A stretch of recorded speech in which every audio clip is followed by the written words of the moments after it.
Greetings, YouTube. My wife is a member of a writers group, and she came up with a question that she's going to be using at the next meeting they have.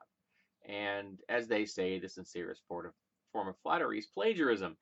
Um, so I thought I'd steal her question and I'd throw it out here for my viewers to ponder, as I have pondered.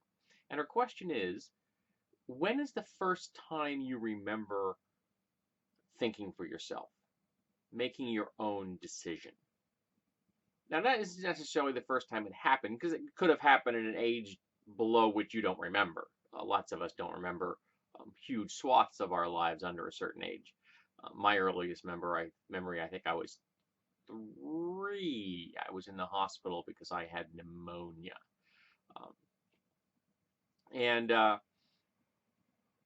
But the first time I can remember making a decision for myself, actually realizing that, becoming self-aware, if you want, not just being sentient, but being sapient, I began to really understand that I had the capacity to control my own thoughts and behaviors in a significant manner. I was 5, and I was kneeling down by my bed, and I was saying my daily prayers, as I did every day. And I suddenly asked myself, why am I talking to the ceiling? Which is when I became an atheist at 5.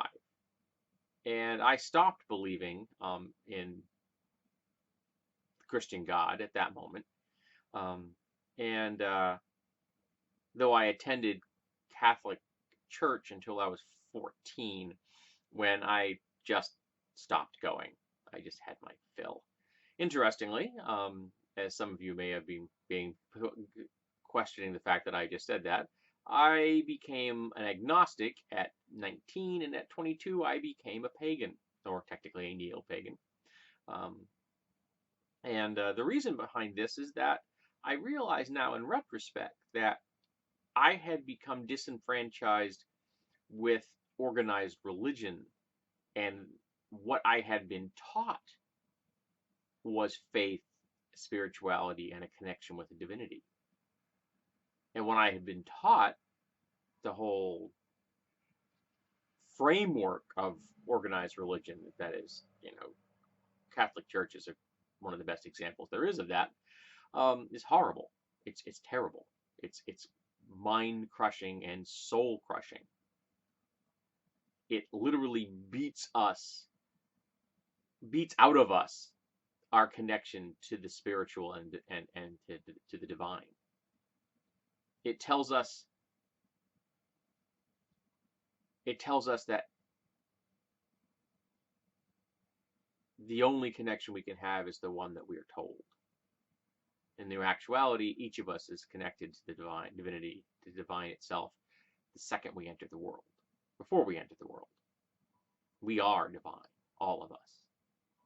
And it is only organized religion that teaches us that we aren't. I guess I liken it to being raised in an environment where illiteracy is considered the norm, where you were told being illiterate is the greatest form of respect you can have for knowledge, which is utter bullshit. If you're illiterate, you can't ever really take your personal education into your own hands, because you're limited to what your teachers are telling you. Convenient, that, particularly if you're a teacher. But once we discover that we are literate, that we can do what we want and say and learn what we want, the whole world is open to us. And whether that's the world of science or the world of the spiritual. And so my separation from that was at 5, when I realized that I could make decisions for myself, that I didn't have to make any more, that I didn't want to. Of course, I was raised in an abusive household, so I had already been trained to have certain frameworks built into my skull. My father wasn't a very pious person, so his particular abuse didn't fall into the category of religion, it fell into numerous other categories. So this was an area where I actually had some liberty to think of for myself, and I couldn't think for myself in many others. Um, Interesting. When I was 9, I was having a conversation with a classmate of mine. I don't even remember who it was, and we were discussing parents, and he was annoyed at his parents because they're being parents, and at that time I didn't understand that other people had parents that weren't horrible, but his parents could have been perfectly normal. They were just telling him he couldn't do certain things. But I looked at him, I said, why do we listen to them? And he looked at me, what do you mean? They're parents. Why do we listen to them? They're just people.